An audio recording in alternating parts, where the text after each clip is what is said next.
We are slaying monsters.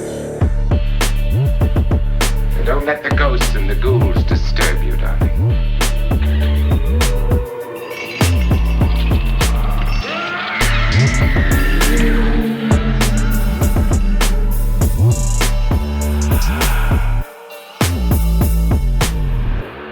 So it's October and it's the wrong time to tell this story, but when I was younger for Easter, my mom wasn't content just like hiding chocolates around the house or whatever. So she would actually write these like little clues for me to find like all the Easter stuff. And initially when I was, just starting to read, it was a little message. She would have like the rocking chair and then just the word like rock on it or something like that. And then you'd go to the rocking chair and you'd find something. But as I got older, the clues became more complex, and then she ultimately started doing actual like ciphers for them. So there would be like letter swap ciphers and things like that, and A equals 1, B equals 2, or sometimes even like A is Z, B is Y, like you reverse the alphabet, and all kinds of different variations of that and stuff like that. But then what would happen, because my mom was a working mom, she was a teacher, she had a lot to do. Sometimes she would have inaccurate ciphers, not, just there would just be a mistake sometimes, and so I would be sitting down and I'd be trying to work on the clues to find my Easter stuff, and I would get a totally wrong message of some kind. And I'd be like, this is really weird. And then she'd come over and she'd look at it and she'd compare it to her like book that had all the solutions in it and stuff. And she'd say, oh, oops, this is wrong. That's wrong. And it got me thinking this morning, I wonder how many buried treasures got lost forever because somebody like made a cipher clue or a map or something, but they fucked it up. And then by the time they got around to like going back to find their treasure, they couldn't find it because they forgot what they did. Oh, probably quite a bit. And they probably did it while they were drunk. Well, I mean, if you're talking about pirates or something, sure, you're drunk on rum. Yeah. If you're talking about the Knights Templar, you're drunk on sacramental wine. Yes, exactly. And yeah, you make this super elaborate, like you draw a map and stuff, and then you make some type of really cryptic clue. It's like, all these different intricacies, and you swap this letter and you swap that letter, but then you fuck it up. And just a little bit can throw off the entire thing. And then all of a sudden you're like, well, I guess that treasure is lost forever. Yeah. So, is that what happens here? Well, no. I mean, no. I don't think that's what happens here on Oak Island. But there definitely is a. It's just something. Yeah, I wonder if it happens. Oak Island is a completely different thing. But we are going to talk about clues today because we haven't really had clues yet. No, and I like clues. So yeah, this is Slaying Monsters. We got Matt. Yo. And I'm EJ. And this is part 4. This is part 4 of the Mystery of Oak Island, and we're going to get twisty and turny because we're going to start talking about the clues associated with Oak Island. They're about to come into the spotlight here. Up until this point, mostly, I mean, in terms of clues that people have found or things that have pointed to a complex solution to the Oak Island money pit problem, the buried treasure that's allegedly there. We had a little depression in the ground. We had the tree branch that might have had a pulley on it.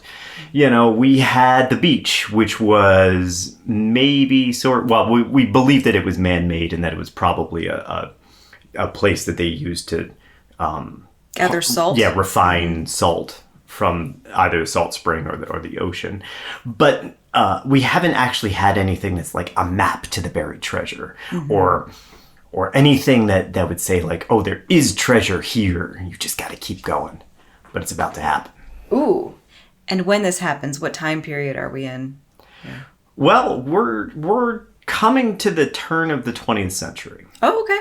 So when we last left the money pit in Oak Island, it had become the focus of Fred Blair. He's the new face on the scene. He's a Freemason, and he was the nephew of one of the 1860s diggers. Now, Blair had encountered all the rumors of, these hidden Freemason secrets, right? And we're talking about like Solomon's Vault, which supposedly contained the Ark of the Covenant. We're talking about the Knights Templar Vault, where they had hid all of the possessions that they had taken from people and were, quote unquote, keeping safe while those people journeyed to the Holy Land. Yeah, sure they were. Uh-huh. Although Freemasonry, that's more of a fun club, I'd say, than like a world-controlling network of cloak and dagger power. But Fred Blair insisted that there must be something on Oak Island. There just gotta be. And to him, it was the Freemasons and the Knights Templar who seemed to be the most likely people to hide it there. Which I guess makes a kind of sense. Because up until this point, treasure hunters, they were talking about Captain Kidd, famed pirate. But Oak Island, with its assumed 100-foot deep money pit, and now we're starting to talk about these elaborate network of flood tunnels that booby-trap that money pit, that's gotta be quite a fit of engineering for, a sailor and his crew. Yeah, it would make more sense that it would be a more intricate group of people, just more people that have more power and resources. Exactly. Yeah. The Freemasons, they have the reach, they have the resources to create that kind of complex trap. And if they were burying something as valuable as, say, the Ark of the Covenant, that would explain why they had gone to such lengths to keep it hidden, right? Mm-hmm. All of this was compounded by a farming disaster. So Sarah Sellers, she was the daughter of Anthony Graves, who was one of the original boys who found the money pit. She inherited his land on Oak Island, and she was out plowing her land one day in 1878. And suddenly, without warning, the ground underneath her team of oxen and her plow gave way, and she and the oxen fell into a 10-foot deep hole that was 8 feet wide. Oh my God. Yeah. The ground just collapsed underneath her. Oh no. It was this huge sinkhole. Was she okay? Were the oxen okay? Everybody was okay. Whoa. Yeah, everybody was okay. Lucky. They were just in this pit. Okay. This hole was large enough that from a square footage standpoint, you could fit over 100 Aaron Rodgers inside it. Wow. Now, to Sarah Sellers, this was an unfortunate incident that invalidated a section of her farmland. I mean, she was plowing it for farmland, and then all of a sudden she was like, fuck, now it's a hole. Yeah. She and her husband removed the plow and the oxen and just kind of moved on with their lives. Unfortunately, Darcy O'Connor, in his book, does not specify how they got a team of oxen out of a 10-foot hole, which I think would be an actual fascinating part of the story, and probably the most fascinating thing for 4 chapters of his book. Yeah, I'd like to know that. That's actually a pretty big engineering feat right there. Yeah, for sure. Although I bet it was probably just a series of very strongly reinforced ramps and a lot of trial and error. Yeah. A lot of that. Probably, yeah. Yeah, although it seems like it must still be really difficult to coax all of those oxen up a ramp. Yeah, I think it would be. Although I hear that cows go uphill but not down, or upstairs but not downstairs. I think that's a fallacy. I think that's probably a fallacy. That was just what my high school always said, because we were gonna, as a senior prank, everybody always talked about releasing cows into the school and taking them up to the 2nd floor. Cattle ranchers, they do have barriers though, where the cattle can't pass, and I think it's if they do, their little hooves get stuck in it or something, so it's kind of a barrier. I saw them Makes out sense. west. Yeah. I don't know what they're called and how to describe them, but they're just an interesting little. I know cows can't pass through that. That's helpful because there's 0 information that I just gave you. But SlayingMonstersPodcast@gmail.com. How do you keep cows from going downhill? I know cows. So when Fred Blair caught wind of Sarah Sellers' story, whew, that's a tongue twister, of Sarah Sellers' story of the sinkhole, he got excited. This region, this was within the 350-foot stretch between the cove and the money pit. And that was generally assumed to be the path of the flood tunnels. So you just encountered an area of like unstable ground where you think there's flood tunnels. In Blair's mind, she had found an access point that would allow them to shut off the water flow and finally isolate the money pit and allow them to drain it. And so, Fred Blair and his newly formed Oak Island Treasure Company, this is company number 4 that has attempted to dig on the island. Force the charm. They leased the land containing the money pit from Sarah Sellers for $100 a year and set to work excavating her sinkhole. You just looked at me like I was supposed to make a dirty joke. And you can see why the Sellers would jump at the chance, right? They've just suffered a farming disaster. And now this outsider wants to come in and pay you to fuck around on the land you can't use. It turned their loss into this incredible financial gain. Yay, smart. But despite Blair's efforts, his company, they didn't find connecting tunnels, just a limestone cavern. Sellers hadn't encountered anything more than a natural geological formation. During this operation, tragedy once again struck the island. Maynard Kaiser, a worker, was being raised out of one of the shafts when the rope on his pulley slipped, sending him tumbling back into the depths. His dead body was recovered from the bottom. This event ignited rumors among the other workers, who swore that it was a ghostly warning about tampering with the money pit. Kaiser became the second victim of the treasure hunt, but he won't be the last. With the sinkhole no longer a viable option, the Oak Island Treasure Company went back to the old tried-and-true method of draining the money pit and drilling. The Sellers, for their part, were perfectly content to sit back and collect money, letting the company have free reign on their leased land, just kind of like, okay, do whatever the fuck you want as long as you pay us. Yeah. Where the previous excavation had made it down to 110 feet, Fred Blair's crew drilled all the way to a whopping 171 feet. How did they avoid flooding at that point? They were drilling through the flooding. So we're not talking about making a human-sized hole. Okay. We're talking about a drill bit, it's probably maybe 6 inches around that you're sending through drill bit's the wrong word. It's an auger. It's an earth auger that you're sending down. Okay. So they're just trying to get a sense of what is down there. Okay. And alongside that, we'll talk about this in just a couple minutes here, but they use that to gauge what the soil is made from as they go too. So They pull the soil samples out? Exactly. Just like they do nowadays. Yeah. Yeah. Is there bedrock? Is there wood? Are we talking limestone? Are we talking like is it passing really quickly and easily and therefore there's a cavity? Something like that. Now, the previous borings in the 1860s, they found oak and iron at 100 feet down. That team had interpreted their find as 2 oak chests stacked one on top of each other. After the money pit collapsed in 1861, those chests allegedly had tumbled down into some kind of void below, indicating either a greater excavation or a hidden cave far beneath the surface of the island. Very similar to what just happened to Sarah Sellers. Blair and his team hoped to find the final resting place of those presumed chests. But at 154 feet, they found something else altogether. A layer of cement, then a layer of some soft metal, before another layer of cement at 164 feet.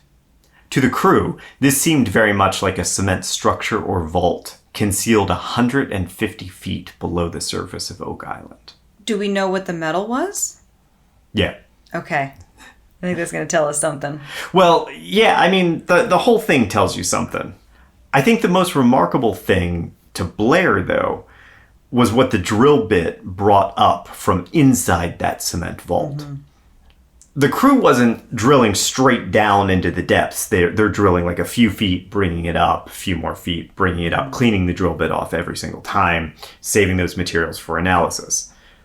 After they hit the cement vault, the drill bit came up with a small, wadded ball of fiber. When they carefully opened that, they found it to be a scrap of parchment paper with ink writing on it. Whoa. And when I say scrap, I mean like a torn corner. Not large enough to have a single sentence or even a single word. How did it last that long down there like that? Well, that's probably a good question. I think that it probably was a larger piece of paper that decayed away. Yeah. And that this was what was left. Okay. It got Blair really, really excited, obviously, right? The parchment was sent to Nova Scotia's Pictou Academy, which determined that it was a sheepskin parchment with writing in carbon ink, a soot-derived writing and drawing ink. And the letters appeared to be either VI, UI, or WI.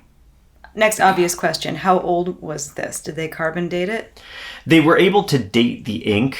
I don't know how old the parchment actually was, but it wasn't recent, no. Okay. Yeah. I believe this was from the 16th or 17th century. Okay. If my math is correct. Okay. So you can see how this then galvanized Blair. Because to him, he discovered this cement vault, and inside is this parchment, you know? And that totally aligns with his Freemason theosophy. Because you're talking, oh, here's a secret chamber hidden in this remote location, which contains pages of a long-lost book. You know, that's a treasure that is worth a century-old secret society. That's the kind of thing that when we think about the Freemasons, now remember last episode we talked about the Freemasons, their secrets are really like, educate yourself, be kind to people, you know, and that sort of rhetoric, not like, oh, secrets of humanity or something like that. Yeah. The secrets of humanity actually are just be educated, you dumbass. Right. Yeah, right. Be nice, you stupid fuck. Yeah. Those are the two real secrets. And again, those are the secrets that overthrow governments anyway, right? Yeah. Be But- kind and read books. Education. Education is the most dangerous tool you can possibly have. Yeah. I mean, there are bad books you could read, but read the good books. But the thing is, they don't have secrets that are like great, you know, alien technology weapons or the Ark of the Covenant or, you know, the stone tablets that Moses brought down off that mountain or whatever, right? Like That would be like an easy, quick solution. That'd be like, that's like flashy, you know, like that's a flashy secret. Right. But Yeah. So for a brief time, I worked construction. And those guys would have a fit if I didn't talk about the cement vault and explain the difference between cement and concrete. And it's especially important here because you'll often see the vault referred to as a concrete vault, which implies that it was poured and formed, which is wrong. Do you know the difference between cement and concrete? one of them is flour and one of them is cake. Yeah, that's how I described it to you. That's great, right? So cement is a powder made of limestone and other materials like sand and clay. Concrete is a building material made through combining cement with water, rock, and other materials.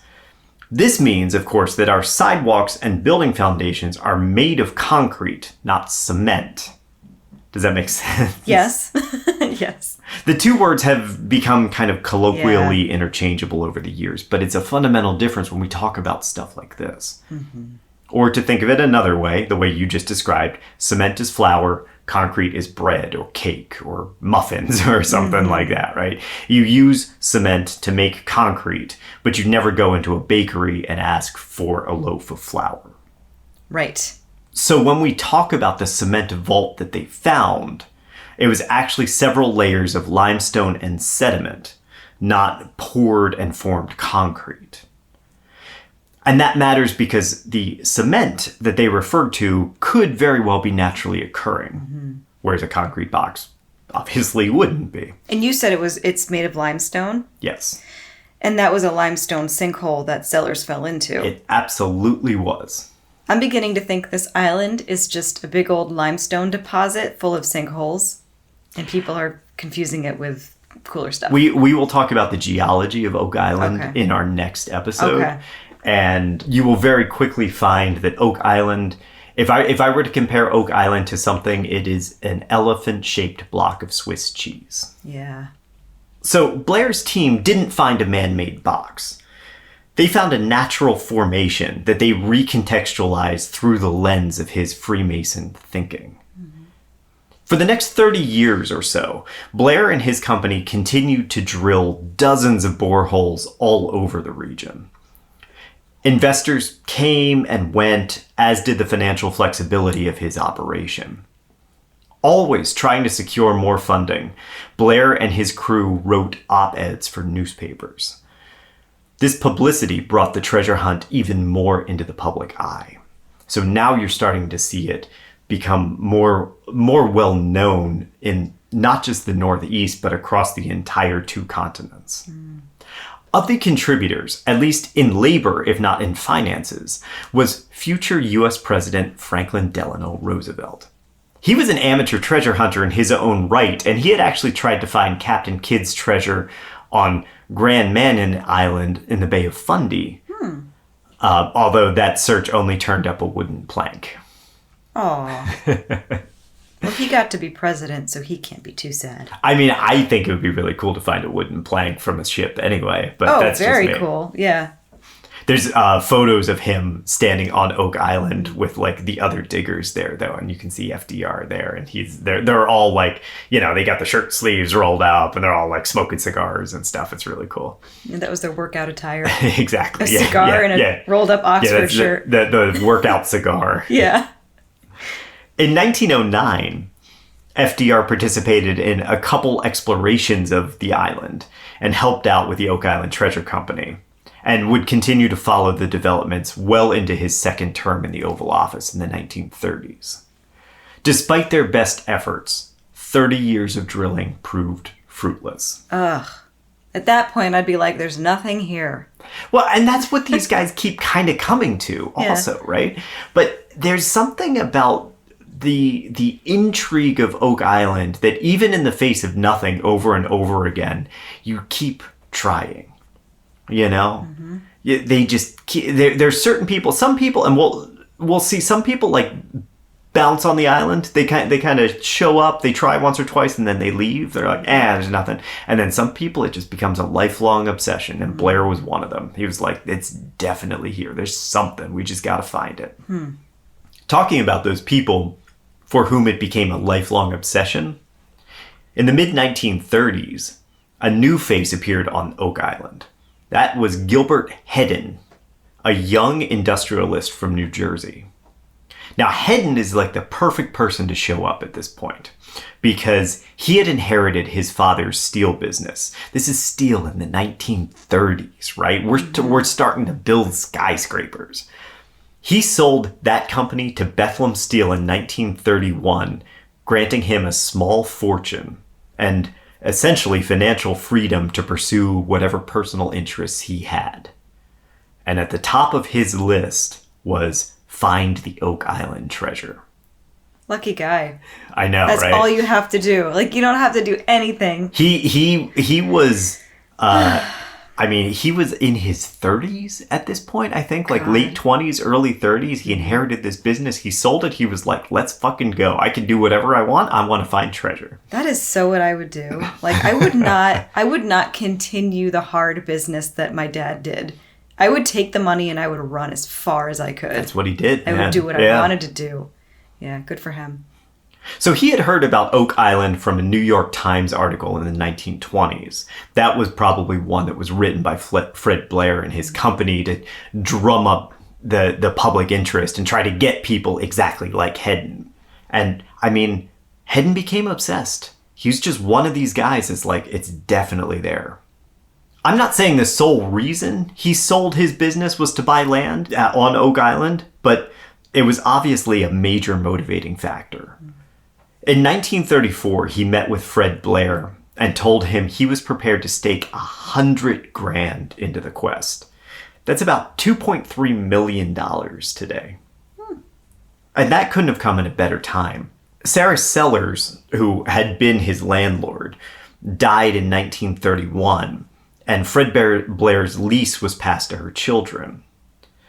But they didn't want to keep leasing the land to him. They wanted him to buy it outright. They don't want to fucking deal with this shit anymore. They want to get out from under it. However, Fred Blair didn't have the money to buy the land, just to lease it, and they'd been locked in a stalemate for the past couple of years. So Hedden, I mean, he's got financial ability here, right? He's like, don't worry about it. I'm going to take care of it. And he negotiated with the appropriately named Sellers family and purchased some of the eastern island for $5,000. And for the next couple of years, Hedden funded some unsuccessful drilling operations on the island and spent his free time in Chatham, New Jersey, where he was the mayor. Oh.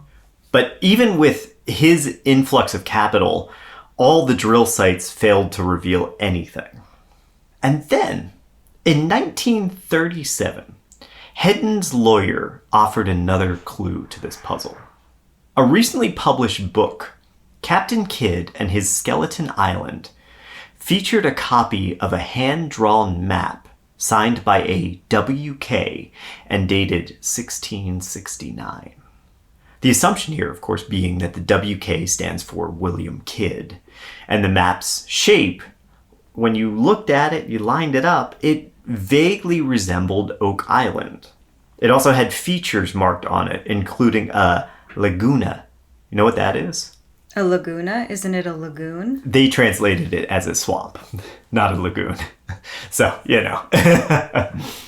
Most importantly, there was a circular marking in the approximate area of the money pit, indicating like maybe that was a place that he had dug.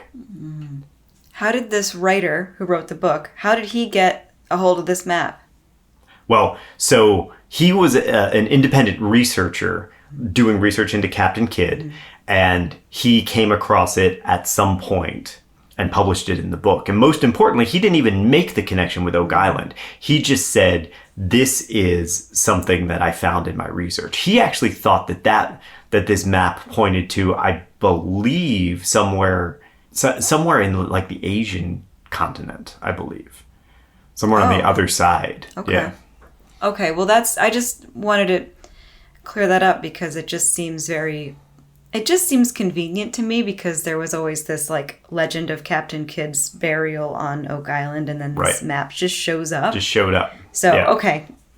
So Hedden lost his shit finding this, and he began cross-referencing other aspects of the map in the island.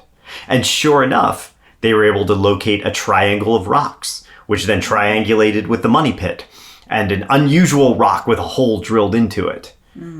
So to the Oak Island Treasure Company, this was the ultimate confirmation that, whoa, maybe it wasn't the Freemasons. Maybe it was Captain Kidd all along. And this map now confirms that because look at all the unusual features on this map that are matched to Oak Island. There was just one problem with all of this. Do you want to take a guess what it was? I don't know, besides the fact that I don't think Captain Kidd could have dug that deep, but no. The map wasn't real. That's what I thought. That's what I thought. Okay.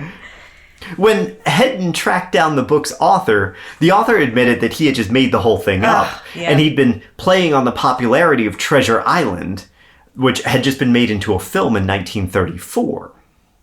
So he wasn't basing it on Oak Island, though. He just made it up and it happened to look enough. He just made it up and it looked vaguely enough like Oak Island to be correct. Wow. And it just so happens that the money pit is right about in the center of Oak Island. And he put that little circular thing right about in the center of his island map. That's a really...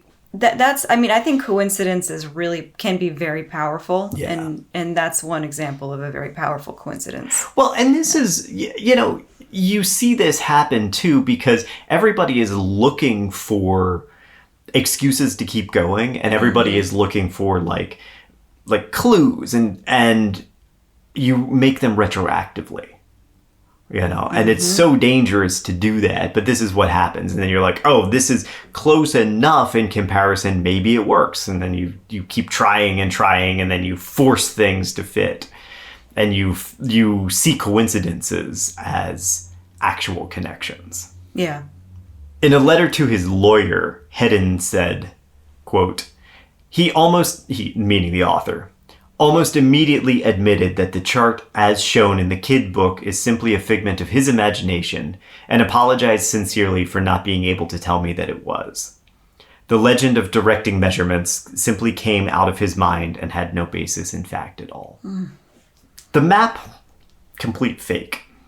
But the idea of it still reinforced the same mystical fables. Buried treasure, strange symbols, an esoteric code that could be unlocked by the right person if they approached it the right way. It's not hard to see how Hedden's lawyer, who was himself a Freemason, was so taken by the map and that symbology. Like Blair, he too moved in circles that talked about these long-lost treasure vaults and these secretly guarded esoteric inscriptions. That lawyer, by the way, would go on to write the first real book on the search of Oak Island in the 1950s. The Oak Island Mystery by Reginald V. Harris postulated that the treasure was kids, a theory that he swore by until he died. Now, probably the most significant thing that Hedden discovered during his search of the island was a series of timbers 2 feet thick, spaced out in the waters of Smith's Cove. Each of these had a hole bored into it, some still containing dowels. Like smaller logs. Yeah. Each post also had a Roman numeral carved onto it. Where were these found exactly? You said in the cove. Like on the surface of the earth, though? Or inside the cove, like in the ground? Partially underwater. Okay. Could sometimes be visible at low tide. Oh, okay. Any ideas as to what that might be? An old dock? Yeah, they first assumed that it was a slipway or like a boat ramp. Mm-hmm. Okay. And that's actually a theory that's echoed by the Curse of Oak Island team, the Laginas. I have considered that a slipway as well. And so here again, you have some more tantalizing evidence that someone is coming to this island for some kind of purpose. They have a boat ramp. They're bringing boats up. Why? What are they bringing up? Yeah. It's gotta indicate that they were using it frequently. Because otherwise you would just tie off your boat. But this is like, hey, we needed this to be here because we're bringing enough boats to justify it. Is this around the same area that the salt was being captured? Okay. Yes, that exact area. Okay. And it isn't outrageous, considering all the work that's gone on the island over the centuries, right? But there's another, more reasonable explanation, as detailed on Oak Island Solved, a wonderful website. Do you want to take a guess? If it's not slipway, if it's not a dock, do you have any idea what it could possibly be? I have no idea what it could be. How about a barn roof? What? Okay. I would have never thought that. Okay, so stick with me. In October of 1871, there was a massive hurricane that hit the region. According to the history of the county of Lunenburg, quote, on the 12th of October, 1871, there was a tremendous storm, a great gale from the southeast. Several acres of land with a barn and wharf were washed away from Quaker Island. Okay, so Quaker Island is about 2.5 miles due east of Oak Island. The hurricane eroded away the land on Quaker and carried the barn in pieces to Smith's Cove, where it was deposited and sank into the mud, sitting undiscovered for half a century. The Roman numerals support the barn theory, as these were often used as carpenters and carved into pieces to indicate how these joints fit together. You would use, match 4 to 4, maybe 4 to 5, but that indicated like this piece goes to this piece. Yeah. Right. You do that when you make things. Yeah, absolutely. Yeah. We know from historical records that Dr. Jonathan Prescott owned and lived on Quaker Island in the 1770s. After his family left, the island sat abandoned until a lighthouse was constructed there in 1884, 13 years after the storm. All signs point to Prescott's abandoned barn being the hidden, quote, wharf that Hedden found, or the slipway that the Laginas talk about.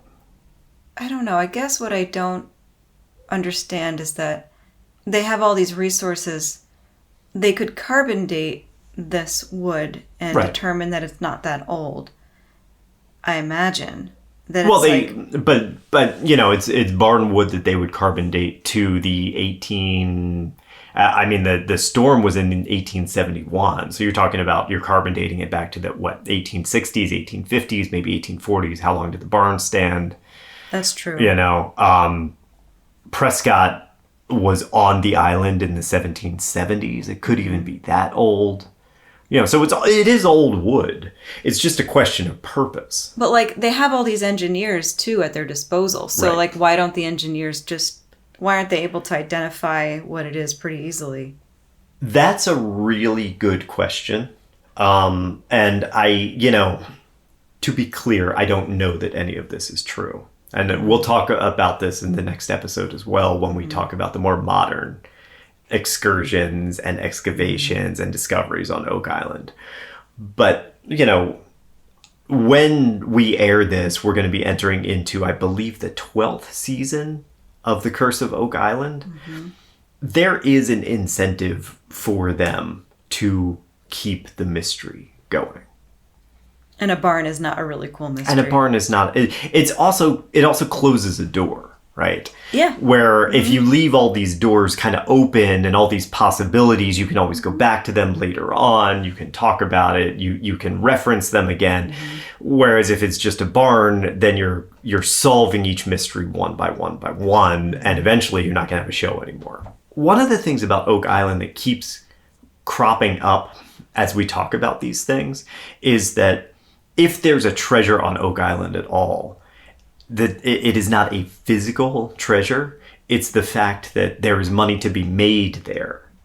If that makes sense. You know, the legend is the thing that's making you money. The legend itself is the treasure. Oh yeah, I mean I can see that. Yeah. In 1949, Edward Rowe Snow published True Tales of Buried Treasure. Snow was a historian with an interest in New England lighthouses and islands, and more than a casual interest in pirate stories. I love this guy. I know, he sounds great. Yeah. I wish I could have sat down in like a dark New England bar with this guy, had a pint of porter and just been like, tell me all these stories. Tell me everything, you know. Yeah. Yes. This book included a section on Oak Island, making it probably the first time the legend was featured in a published work beyond just a newspaper article. It was probably the first time it's a book. But Snow's book is most important because it also finally included, after nearly 150 years, a translation of the inscribed stone. Now, you'll remember this, right? That's the one that the 1804 diggers found at 90 feet down before the shaft caved in. The runestone. The runestone, exactly, yeah. John Smith had it fashioned into his fireplace, and there it sat for years. After his death, it was put on display at a shop in downtown Halifax. As O'Connor puts it, quote, to attract potential investors in the Oak Island project. So again, you see that these are the things that crop up when people need money to keep digging on Oak Island. Yeah. The stone disappeared somewhere around 1919 when the shop closed.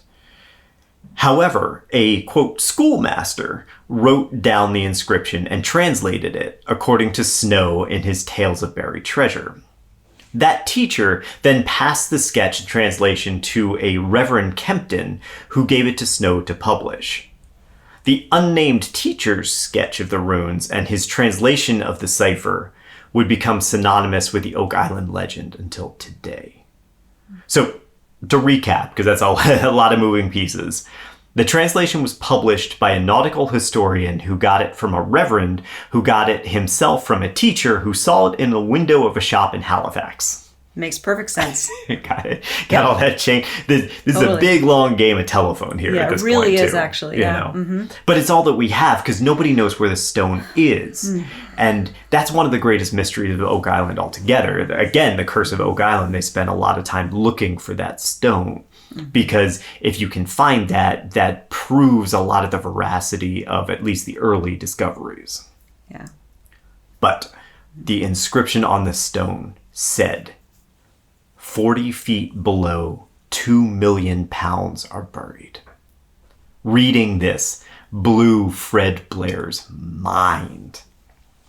At this point, he was in his 80s, and he had spent the last 50-odd years trying and failing to get to the literal bottom of the Oak Island mystery.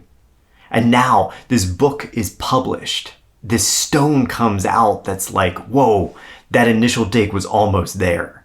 I saw you counting on your fingers. What were you counting? So it was found at 90 feet? Yeah. So 40 feet below 90? Yep. Didn't they get beyond that? They made it to 165, I think. But remember, you're drilling with like maybe a 6-inch auger. You could be missing it. If you're talking about, if you're talking about even a 2-foot treasure chest, you could be off by 26 inches, and then all of a sudden you're like, oh, well, we missed it, you know? Yeah, that's true.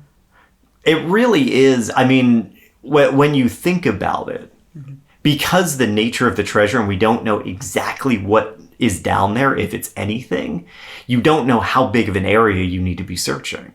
That's true. So, anyway, Fred Blair immediately sent a letter to Reverend Kempton, who was the person who claimed to have the inscription. And Blair was like, hey, is this legitimate? I was burned a couple decades ago when I saw this map, got all excited about this map. It turned out to be a fake. Tell me that this is real. And Kempton wrote him back, although he was having vision problems at that time, and so it compromised the legibility of his response. And this is what he wrote. The teacher who wrote my message did not give me any proofs of his statement, only that the something, a legible section, the something was found and something characters were cut in the stone. I went to Mahone Bay to find the teacher, but he had died. I learned that the stone was in the Historical Society at Halifax. I went there several times, but never found anyone who could tell me about the stone. So it's another dead end. So what does this mean? It means that Snow's translation in his book is at best third hand and at worst an outright fabrication. And then when was the stone in the store? We don't know exactly. We know that the stone went missing somewhere around 1919. So at some point, and then John Smith died in, I believe, the 1870s. So somewhere between the 1870s and 1919, the stone was on display, and then post-1919, it disappeared. What do we know exactly the store that this was in? It was the Historical Society at Halifax. Oh, so it wasn't really a store. It was according to Kempton. Okay. Right. Now I want to go through old photographic archives of Halifax and try to find a picture. It would be a thing to do, yeah. Because you know how they had those old-timey photos of people in their stores? Totally, yeah. Like, I feel like there's a photo somewhere that somebody hasn't found yet that has, the corner of the stone in the end of it, you know? I've read different accounts. Some of them are that it was in the window of the store. You know, they would have, the storefront windows. Yeah. I've read other accounts that it was actually used as a doorstop to have the door open. We don't know. Yeah. Okay. We don't know. And that's all assuming that it was real. Exactly. I have my doubts about that. Yeah. Dennis J. King would agree with you. He's a writer on critical inquiry. And he notes that the stone's inscription was never published prior to 1949. Not even in the papers published by the Onslow Company, or any of the other corporations that took on the project prior to Snow's book. So even the original people who found it, the Onslow Company, they never published a copy of the runes that are on the stone. I think they would have done that, or somebody would have put paper over it and done a rubbing. And then had it forever. Yeah. Yeah. King says, "Let us be clear. There are no known depictions of the original money stone, if indeed such a stone ever existed in the first place. The cipher shown above is an egregious fraud that has been perpetuated by poor researchers for over half a century." And he believes that the inscribed stone was nothing more than a way to get people in the door and plunking down their hard-earned cash on the Oak Island treasure hunt. Yeah. Which is kind of what we've been talking about this whole time, right? Like the real treasure, the people who are profitable on Oak Island are the ones who are exploiting the mystery, not the ones who are actually digging. At least at this point, right? Yeah. Less than a year after Snow's book was published, Fred Blair died in Halifax. His land on Oak Island passed to Mel Chappell, another appropriate inheritance. Mel's father, William Chappell, had been at the discovery of the supposed wooden chest in 1861. Oak Island is a little incestuous, you'll find. Like so many of the treasure hunters, Mel Chappell had grown up inundated by legends of this island, and like so many of them, he swore, "I'm gonna be the guy that proves this is real. It's me. It's in my DNA, dude. Like, my father was there." By now, we're talking like the 1950s, right?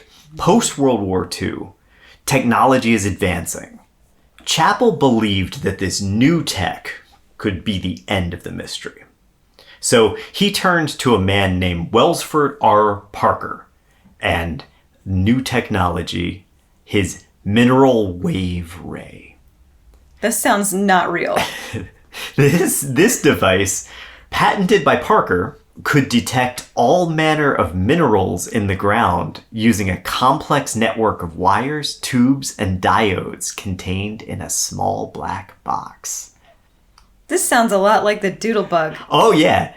Somebody call up Silas Newton and pack up your doodlebugs, because we're going dowsing on Oak Island. Is that what it kind of is? It's totally that. Oh, man. Oh, yeah. Oh, yeah. okay. So for a full explanation on the history of dowsing and why it's all bullshit, check out our very first episode of the Aztec UFO series, where we go deep into it.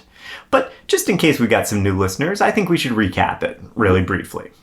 Any mineral detecting done by dowsing is all the ideomotor effect and confirmation bias. You're holding a long stick, which compounds the little latent movements that you make and gives the impression that the stick is grandly announcing the presence of something.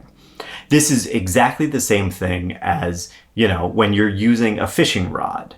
And you have this long rod, you flick your wrist a little bit and it makes the lure on the end move in a big way. Just exactly the same thing, right? Mm-hmm. One of the best examples debunking dowsing, and there are many, many examples, came from James Randi in the 1990s. So they buried pipes underground and could control the water flow in these pipes, like redirected in different pipes in different directions. And then they sent dowsers out and said, find water. And then they would kind of move the water around and let them try to find it. Mm-hmm. And the dowsers repeatedly failed to find the water. Now, Parker's machine, which he called a mineral wave ray, had a complex but complete bullshit mechanism. So what you would do is you take a chunk of the mineral that you were hoping to find and you'd put it inside the machine's compartment. And then you'd use the built-in camera and photograph the search area. And then you'd wander around the area waiting for the machine to light up. And if it did, that indicated that the mineral you were searching for was buried beneath your feet. It did not work. It is not real. This is bullshit. And honestly, we don't know for certain, but I imagine that all of those little things that were inside and were connected were just connected to batteries, exactly the way Silas Newton's was. And this was the 1950s? This was the 1950s. This was right around the same time that Silas Newton was doing it. Yeah, this is like the time for that kind of crap. Oh, yeah. And you call it a ray, it's like so 50s. Oh, yeah, yeah. Like, yeah. Yeah, magnet, whatever, Yeah, uh-huh. That all makes me think of that little thing that you would do, and I don't know if you guys, if you would do this in like middle school or whatever, but we would hang a necklace. We would hold a necklace with a pendant, and we would ask it a question, and it would rotate counterclockwise or clockwise, depending. But you could get it to do whatever you wanted without even having to hardly move your hand at all. It's an old trick. I know, like, people have been, I think divinators or spiritualists have been doing it for a very long time. But we did it as kids, thinking we were really communicating with spirits or whatever. Yeah. I mean, that's the same as, it's not... In confirmation bias. Yeah, I mean, it's the same as the dowsing rods that people use now that are like the kind of bent metal sticks, and you see the mediums use them sometimes on the ghost hunting shows. There was just one using it on the first episode of Destination of the Damned. Yeah, Destination of the Damned, that you were walking around, and they were crossing or uncrossing and whatever, and they're like, oh, now there's a spirit here. Yeah, the most depressing show I've ever seen, by the way. Yeah. Jesus Christ. Oh my God. It's not fun. It's not fun. Oh, my spiritualism really to be fun. Depressing. Yeah. Okay. So Parker claimed to get at least 5 different hits on Oak Island, but none of them turned up gold, or really any type of valuable mineral. Mel Chappell, the new leaser of the money pit, paid Parker $35,000 for his fruitless efforts before giving him the boot. Oh my God. And all of that, I believe, makes Parker the most profitable treasure hunter in the island's history, especially considering he never even found treasure. Yeah. But I still believe that Parker, especially adjusted for inflation, made more money off Oak Island than anybody else. So, seeing his investments losing money, Chappell began leasing land out to various parties, allowing them to dig on the island for a price. This created sort of a revolving door of bright-eyed treasure hunters, all who thought they were going to be the one to strike pay dirt. This is so bad for the environment. Poor Oak Island. Oh yeah, I mean, it's just been devastated It's at been this point. devastated, especially with what the Laginas are doing. Like, forget it. Yeah. It's like, let it go. Leave it alone. Give it back to nature. God, it makes me so mad. So I didn't do any research into the animal populations, like the native animal populations on Oak Island, but it must be awful. It must be terrible. So first you had George Green, who was an oil man from Corpus Christi, Texas. He had a lot of drilling experience, but he didn't find anything of note. Then were William and Victor Harmon, brothers from Ontario, who quickly ran out of money. Through all this, Chappell was making money on his investment by leasing, right? Effectively using this legend as a way to drive up the price for what was otherwise like kind of innocuous farmland, a couple acres. It's pretty clear that this was his game. So for him, if he could keep the legend going, despite no one finding anything, he could keep the land at a high value and keep making money. It helped that in 1958, Reginald Harris published The Oak Island Mystery, the first book written exclusively on the subject. You'll remember Harris was the lawyer who found the fraudulent map, supposedly drawn by Captain Kidd. Harris bought into the buried pirate gold idea, although he also embellished his story with a bunch of iconography from Freemasonry. According to Joe Nickel, Harris was a third-degree Mason, and his research notes on the island were mixed with documents on Freemasonry revolving around buried treasure. He even teased the theory that the Holy Grail might be buried on the island, although that particular section was actually left out of the book, probably because it was too batshit for even Harris to include. That's good there are standards. There's some standards. I can't say if the Oak Island Mystery was a bestseller, but it definitely helped to establish the popularity of the legend of the island. And it's about this time, we're talking, now, let's see, late 1950s, that it really breaks into the public eye, thanks to the proliferation of news media. And there's now an interesting side effect happening, something that is called the sunk cost fallacy. We talked about this a little bit throughout the other episodes, but, the money pit, these various digs, they've been fruitless for a century. But there's also active digs happening basically all the time, right? Mm. And that makes the casual observer say, wow, there must be something really important there if they're spending so much time and money digging. Yeah. And that may not be true, very likely not true, but it works to create this feedback loop. Look at all this digging. There must be something really important there. I better go dig there too. Wow, I didn't find anything. They're still trying. There must be something really important there. And over and over and over again. Yep. And you can see the mythology building. What was once an island with a little hole that some boys found is now growing into this fully developed treasure hunt. Complete with ancient maps and old books, secret societies passing down generational clues, and cryptic messages carved in stones hidden around the island. All of these things, they're relatively recent developments. At least recent mythology that's been added in the 20th century. And they're all shrouding Oak Island in this cloud of mystery. And they're being buoyed, right? Buoyed, but you can say however you want. It's your accent. And they're being lifted up by people like Mel Chappell, who have an interest in keeping the land price high and bringing people in here to search for these things. Yeah, and if I can just add, I think that when you spend so much time in something that's fruitless, part of the sunk cost fallacy, I think, is that you don't want it to be all for nothing. Mm-hmm. And I think the healthier way to look at this was to say, wow, we spent some time out in nature, destroying nature, whatever. How wonderful of us. We made some friends along the way. We had some fun. We got some bruises and some scrapes. We found nothing. But hey, at least we had an experience and an adventure. Let's move on with our lives. Instead, it's like, I spent years doing this and nothing's happened. I have to keep spending years doing this until something happens. It's just like this gambler thing. It's like, You just keep putting the money in the slot machine. It's like, no, I can't just say, well, that was a fun time in Las Vegas. You become an addict almost. And it's just really sad. That's all. Look at Fred Blair. Yeah. Who spent, so he ended up on the island, I think in the 20s.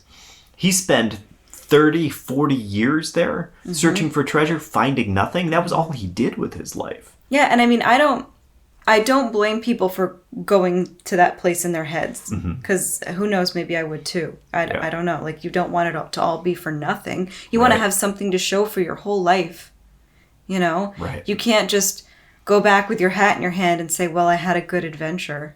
Yeah. Like, that's actually really good. That's a good thing to say. But I think people want more, and I get that. I totally get it. The problem is when it becomes really dangerous and fatal. Both financially and physically. Exactly. Yeah. And no treasure hunt is complete without that element of danger and death. Unfortunately, for Robert Restall, that's an element that's about to arrive for him and his workers and his family. Whoa. So, Robert Restall was, no lie, a retired circus daredevil motorcyclist. Oh, what? Yeah. Cool dude. His wife was a ballerina turned motorcyclist who toured with him, giving shows across North America. Those two probably were so freaking cool. So fucking cool. I need to see pictures of these people. Well, they seem cool. Yeah. Yeah. They spent their youth doing this. Like, they got married and they were just touring the country as motorcycle daredevil riders. Cool. And then eventually, that's a profession that you probably can't do your whole life, right? You're not gonna, there's an early retirement age. Yeah. And so by the time they hit their 50s, they had settled down in Ontario, and would occasionally pull out their bikes when they needed just a jolt of adrenaline. Because I feel like when you have that type of lifestyle, you don't just turn around one day and be like, all right, I'm done. You know, it's not like you work in an office and you say goodbye to people and you just never come back. Like, there must be this drive sometimes to be like, I need something cool in my life. Oh, yeah. You never lose that. Yeah. Were they the people that would ride in the circle? I'm not sure the circle existed at that point. But Oh, okay. yeah, I think it was probably ramps and jumps and things. Okay, that's still very, very cool. During a trip to Nova Scotia, Restall met George Green, who was the Texan who had been digging on Oak Island. And they shared stories, and Restall was hooked. Immediately, he was like, this is what I'm doing with my life. You know, I mean, obviously, you can't, like I said, you can't just retire and do nothing. He needed some type of pursuit. Yeah. So when Mel Chappell needed a new leasee, Restall jumped on the chance, and he and his family moved to the island. In 1965, while working in one of the shafts, Restall collapsed, falling into the water below. His son Bobby realized what was happening and scampered down the ladder to help, only to lose his footing and fall as well. Two more workers, Cyril Hilns and Andy DeMont, along with one of Restall's financiers, Carl Grazer, attempted a rescue, only to collapse themselves and tumble down into the stagnant water. All five would have died, if not for a small group of tourists who just happened to be sightseeing on the island. Among them was a volunteer firefighter named Edward White. Realizing that the shaft must be filled with some kind of poisonous gas, White lashed a rope around his waist and followed the men down, leaving the other end of the rope in the hands of the tourists. Arriving at the water level, White lashed himself to Andy DeMont before succumbing to the gas and passing out himself. But his quick thinking paid off, and the assembled group hoisted the two unconscious men back to safety. God, what a brave man. Yeah, it's crazy. Yeah. Despite White's bravery, Restall, his son, Hiltz, and Grazer all drowned at the bottom of the shaft. While the official cause of death was drowning, the men likely succumbed to carbon monoxide fumes expelled by their gasoline pump that filled the shaft. Yeah. The death toll surrounding the Oak Island treasure hunt had now hit 6. The unnamed worker in 1860, who was scalded by steam, Maynard Kaiser in 1897, and the unfortunate men in 1965. By the way, the History Channel's show, The Curse of Oak Island, teases a legend about how 6 men have died and how a 7th must die before the treasure will be revealed. There's no reference to this legend before the show started airing. It's entirely made up, and the producers wanted to add more tension and drama to the show. Now, poor Restall's wife, who was devastated by this loss. I mean, she lost her husband and her son. She pressed Chappell, sell your stake, get out. This isn't fun, you know? Just get out of this. But Chappell, he shrugged off the tragedy. And it helped that there was almost this renewed interest in the treasure hunt because of it. You know, there's so much publicity now because of the deaths. And now you want to talk sunk cost? Now it's even more sunk cost, right? Like, you just had 4 people die in pursuit of this treasure that no one can find. It must be so valuable that these men are willing to give up their lives. Chappell quickly arranged a new lease with a new hunter. The next group to attack the problem would help to usher in a new class of treasure seeker and carry the quest to the end of the 20th century. But little did Chappell know that his next lease would bring about a land war and fuel a bitter rivalry, one which would last for decades. And we will talk about them and the truth behind the centuries-old treasure hunt in our final episode. Yeah.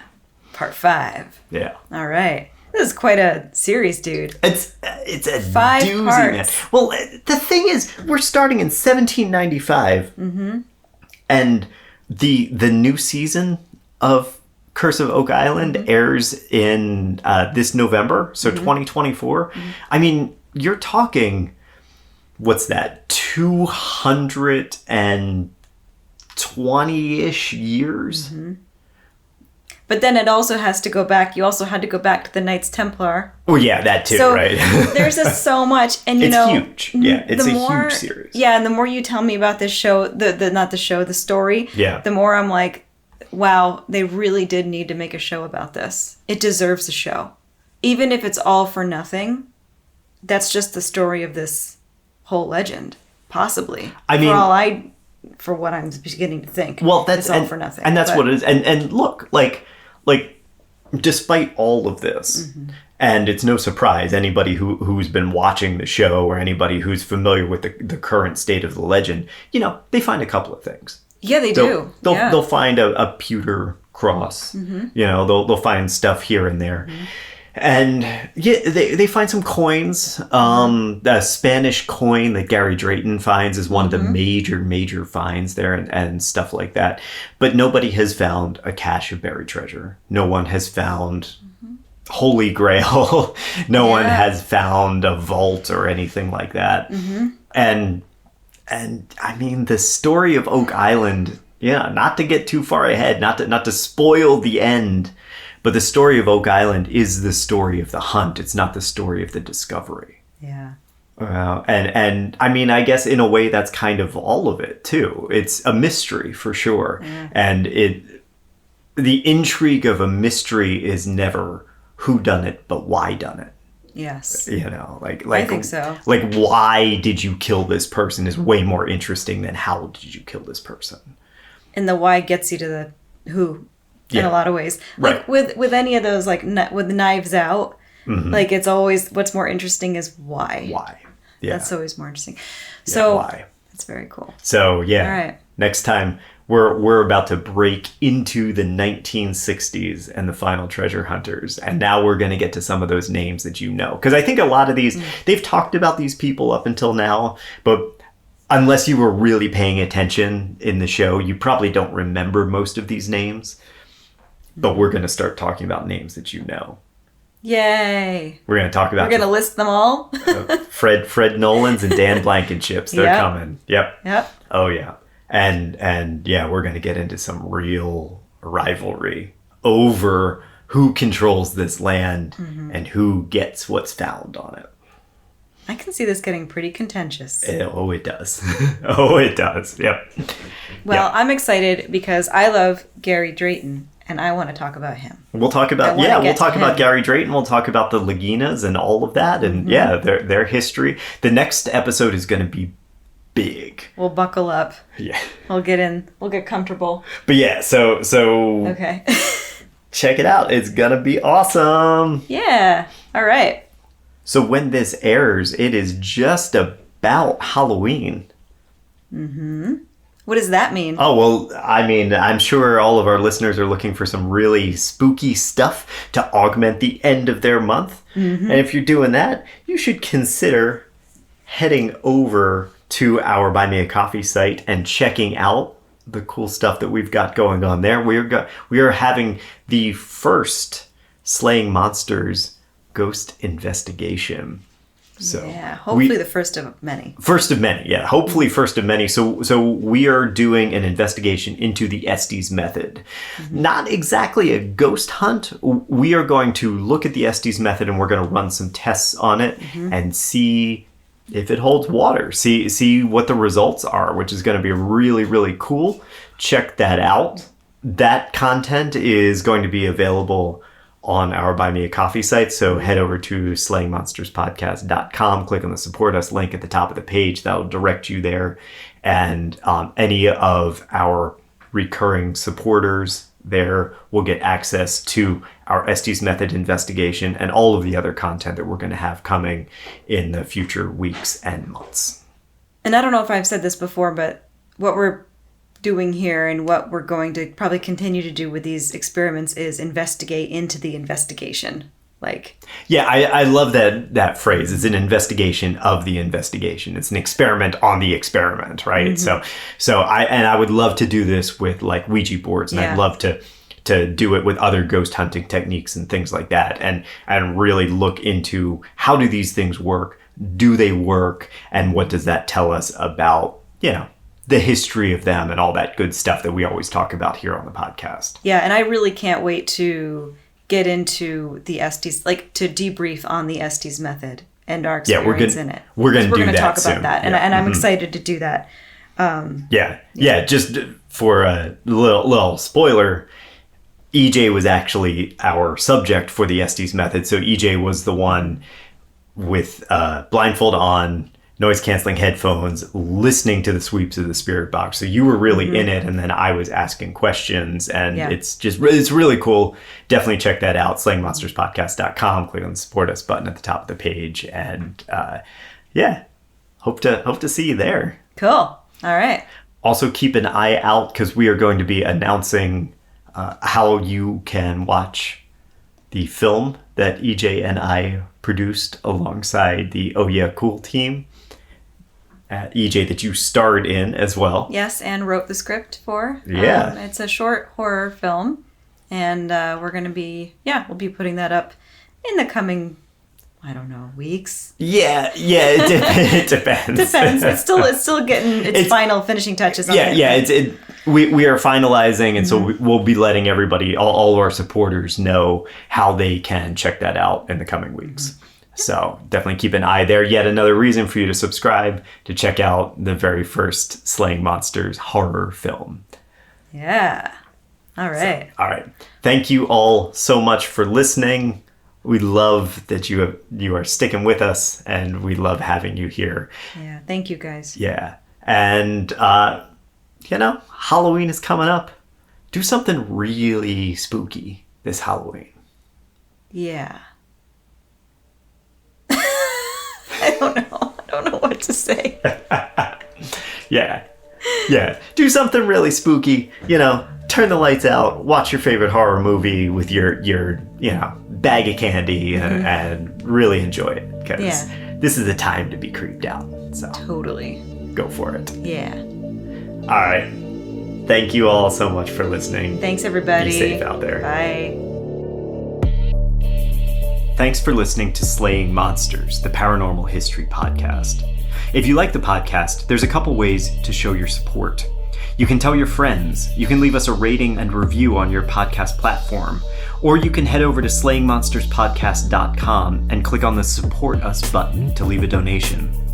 For questions, suggestions, and other feedback, reach out to us, slayingmonsterspodcast@gmail.com, and stay up to date by following us on Instagram @slayingmonsterspodcast. Your support helps us grow, and we are truly grateful to have our listeners and community.